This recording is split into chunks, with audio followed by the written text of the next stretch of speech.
कारेगाव इथं भीषण पाणी टंचाईमुळे फासेपारधी समाजातील महिलांना पाण्यासाठी जीव धोक्यात घालावा लागत असल्याचं विदारक चित्र समोर आले। खोल विहिरीत उतरून पाणी भरताना दिसणाऱ्या महिलांनी प्रशासनाविरोधात संताप व्यक्त करत आम्ही या देशाचे नागरिक नाही का असा सवाल केलाय। आर्णी तालुक्यातील या वस्तीमध्ये वनहक्क पट्टा प्रकरण प्रलंबित असून पाणी टंचाई कायम आहे।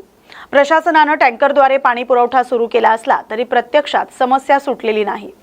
स्थानिक आमदार आणि जिल्हाधिकाऱ्यांनी तातडीने उपाययोजना करण्याचं आश्वासन दिलंय। कायमस्वरूपी तोडगा काढण्याचे प्रयत्न सुरू असल्याचं प्रशासनाने सांगितलंय।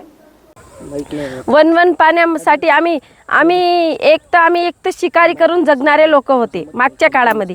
आता जर आम्ही शेती करून राहत असेल तर आमच्यावर हे सरकार परिस्थिती देणार का? नेहमी करता आम्हाला पाण्यासाठी भटका लागेल का? आम्हाला एका भाकरीच्या कुटक्यासाठी भटका लागेल का? हेच सरकार आमच्यावर नियम लागू करेल का? आम्ही फासेपारधी समाज म्हणून का गुन्हेगार आहोत का या सरकार लोकांचे किंवा या सरकारी अफसरांचे किंवा या देशांचे? जर आम्ही गुन्हेगार जर असेल तर आम्हाला हाच वेळी मरेपर्यंत आम्हाला हे तुम्ही शासनाकडचे नियम आमच्यावर लागू नका करू आणि आम्हाला हाच नियम ठेवून द्या। कारण का आम्ही आज 1994 मध्ये आम्ही इथं राहत आहोत। 1994 मध्ये आज 1994 मधले तरी म्हटलं तरी 40 वर्ष झाले। 40 वर्षामध्ये सरकारतर्फे जर नियम जर लागू झाला असताना आम्हाला तर आज आमचं गाव कुठं राहत होतं। आज आम्ही सिटी सारखं आमचं गाव राहत होतं। आमच्या घरोघरी लाईन राहत होती, आमच्या घरोघरी रोड राहत होती, आमच्या घरोघरी पाणी राहत होतं, नळ राहत होता। ते सुद्धा आम्हाला सरकारकडून भेटलं नाही। 40 वर्ष झाले सरकार आमच्याकडे लक्ष नाही देत आहे आणि आम्ही अशाच परिस्थितीमध्ये आजपर्यंत जगत आहोत। आज बी जगून राहिलो।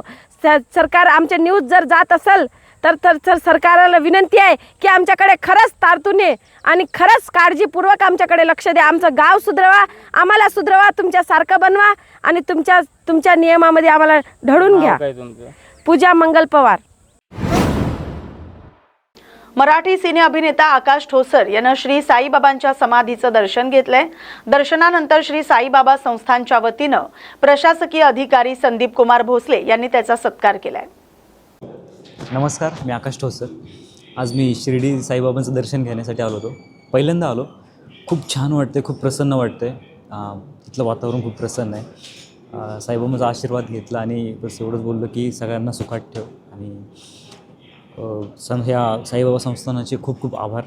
मला एवढं छान दर्शन करून दिल्याबद्दल आणि परत येत राहील, नक्कीच येईल मी। धन्यवाद।